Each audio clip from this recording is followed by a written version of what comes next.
Welcome to the Holy Holies. I'm Brandon, and this is Cinema Saints. Today we're going to be talking about Alita Battle Angel.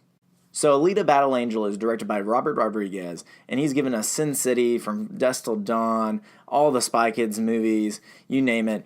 Robert Rodriguez is a pretty well-established filmmaker, so I was pretty excited to go into Alita Battle Angel, but I was even more ecstatic when I found out that James Cameron was attached to this movie as a writer. And so James Cameron has given us Terminator, Terminator 2, Titanic, Avatar, just big movies like those. So Alita Battle Angel stars Rosa Salazar, Christoph Waltz, Jennifer Connelly, and Mahershala Ali, and the story is about it's like our world in the 26th century, and it's 300 years after this societal collapse called the Fall. Christoph Waltz's character kind of picks up Alita and finds out that she has this working brain, but she has no memory, and gives her a body, and the rest of the movie you're just trying to figure out what she is, or who she is in the past, and you kind of figure those things out throughout the movie. So you have this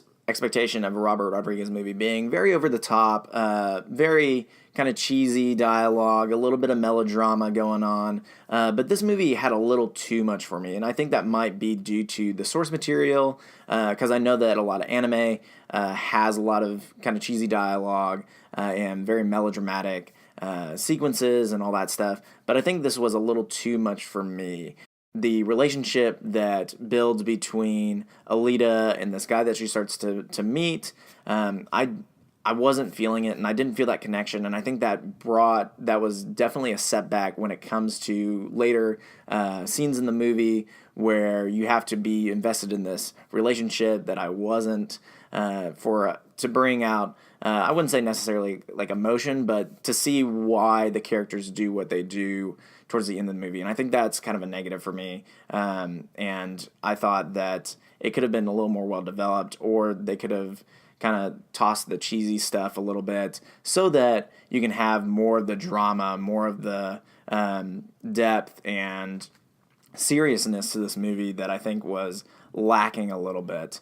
So another negative for me with Alita is the city that's kind of hovering above the city that they live in. And so I think it was explained enough, I guess, and I can understand not adding more explanation and more exposition in there to cut runtime and like leave the audience to either go back to the source material or whatever. But it just seemed like it wasn't developed enough for me to really understand, especially when it comes to the villain, like the main villain besides a couple of the smaller ones. But the one that's just kind of like hovering over everything, the big guy, kind of not understanding the menace behind him and the tension that he brings to it, I think that was lost in this movie. And so when it came to a lot of the tension building, I felt like I didn't have that tension. I didn't have that like, oh man, what is this guy going to do? And so I think that really took away from the movie. So one of the big positives about this movie was the world building. I know that I kind of said that the city above it wasn't really well developed, but like visually, this movie is stunning. The CG in creating this world that they live in is phenomenal. You get to see all the different people walking around, the attention to detail within the city, and the robots and the cyborgs that are walking around was just great. So along with the world building, the action sequences, like the CG with the action sequences, was just amazing. I had so much fun with all these different action scenes where the fighting was awesome. Just the choreography with the fighting was great, and it just was kind of really in your face about it being very like anime style, where it's just very over the top, like I mentioned before. And then also there's this whole like game within this world called Motorball, which I think we should probably talk about how it's really like Rollerball. If you guys remember Rollerball, yeah. This is very similar to Rollerball.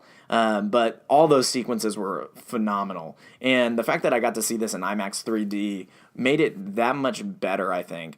So seeing it on a large screen and in 3D, as much as I hate to say that like the 3D actually worked, the 3D actually worked for this movie.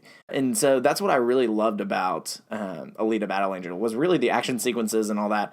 And I think it actually outweighed the problems that I had with like the story, and the story problems weren't even that big. So before I give a rating, I do want to talk about like some theological aspects to this movie that I kind of saw. The fall, like literally calling the societal collapse the fall, and then having this like upper echelon city that is where all like the who's who people are able to go, and everybody who's kind of broken is just down in this other city. Being able to have the people who are kind of broken, incomplete, because many of the people in this movie have like cyborg arms or some kind of robotic limb or something like that, because they're incomplete and they have to work for this thing, having this higher purpose.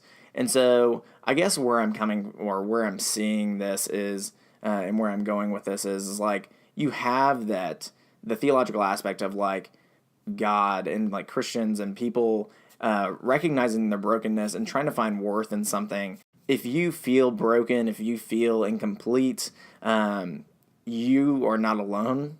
You're human like everybody else. But there is grace and there's healing and stuff that God gives that is free. You don't have to work for somebody else's grace, or you don't have to work for somebody else to feel like to give you worth and stuff, because you do have worth.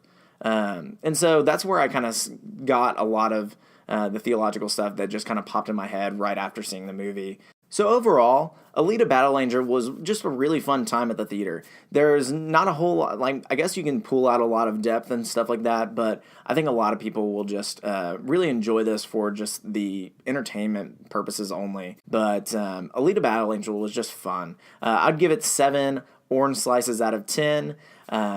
If you think that you may enjoy it, or if you just want some really good CG action and all that, or if you just want to watch something that is really close to Rollerball and you want to get that sequence, yeah, this is it. It's worth the price of admission, I would say, if you're really interested. If not, Redbox it, Netflix, wherever it drops, and all that stuff.